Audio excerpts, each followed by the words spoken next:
The girls are fighting, y'all. So there's apparently a feud between Lana Del Rey and Ethel Cain. I am a huge Ethel Cain fan, and I used to be the biggest Lana fan on earth. Y'all, let's go back in time.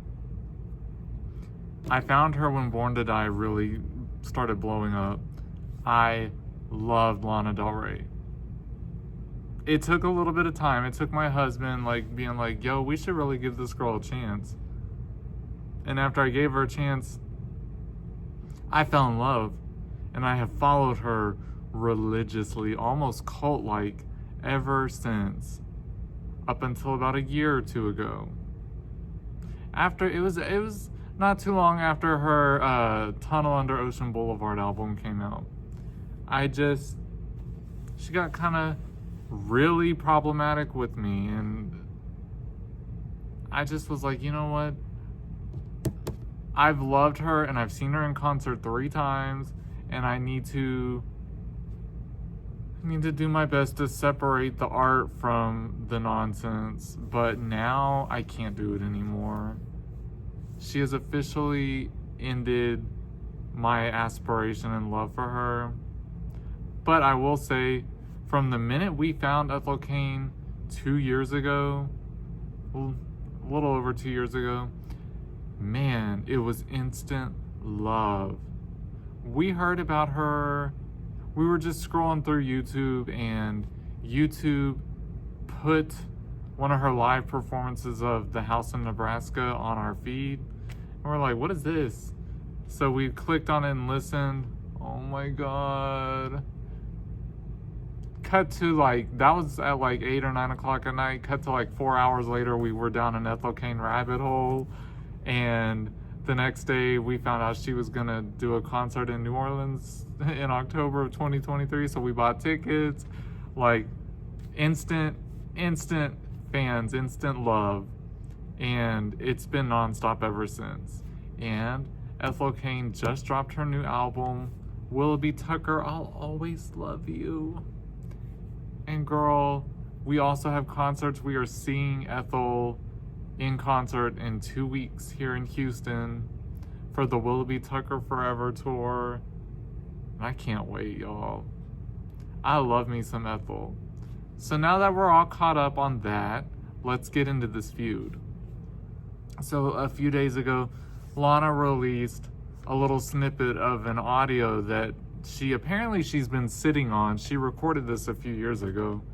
She says, Ethel Cain hated my Instagram post. And then blah, blah, blah. It's whatever. I don't remember the rest of the words, but it was silly. I'm like, okay, you're worried about her hating an Instagram post? Girl, aren't you 40 years old?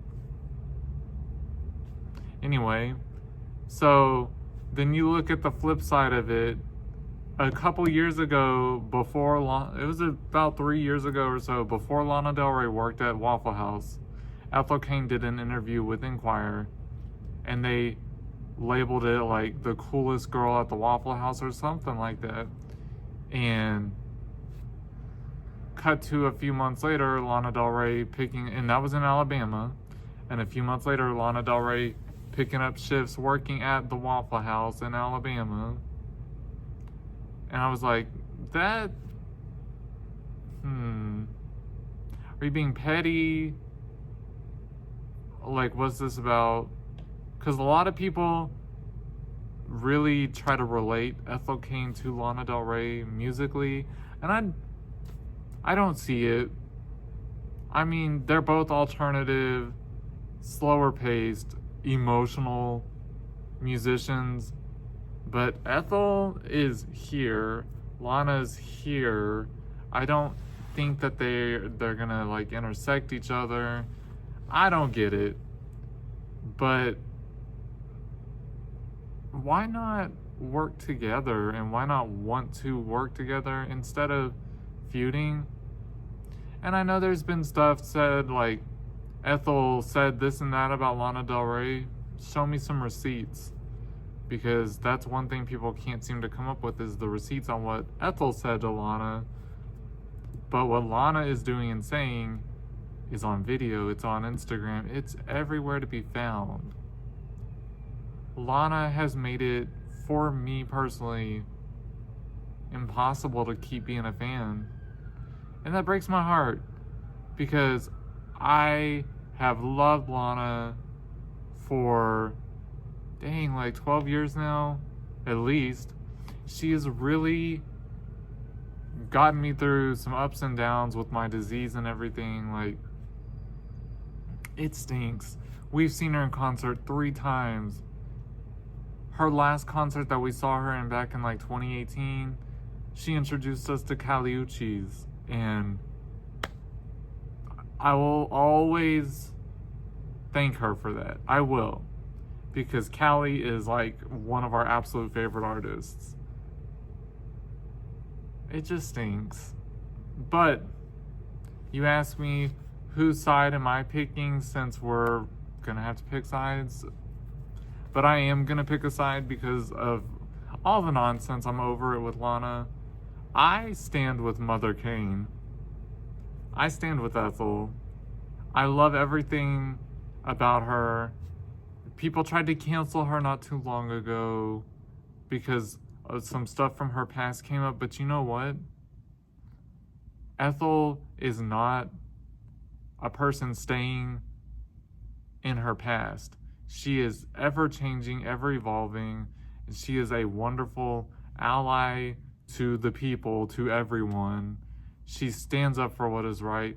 And honestly, what really hooked us with Ethel Cain was back a couple years ago when all the stuff was happening between Megan Thee Stallion and Tory Lanez and Drake, and everybody was against Megan Thee Stallion.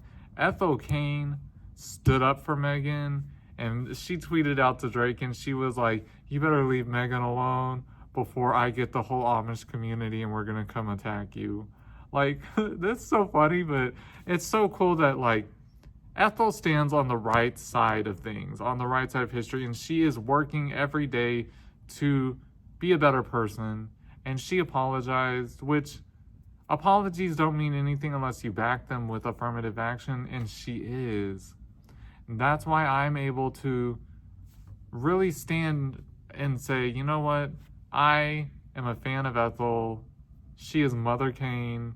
I love her so much. And then just recently at one of her very first Willoughby concerts, she took a picture of the people standing outside the venue, and she captioned it, "My children," with a heart. I love that.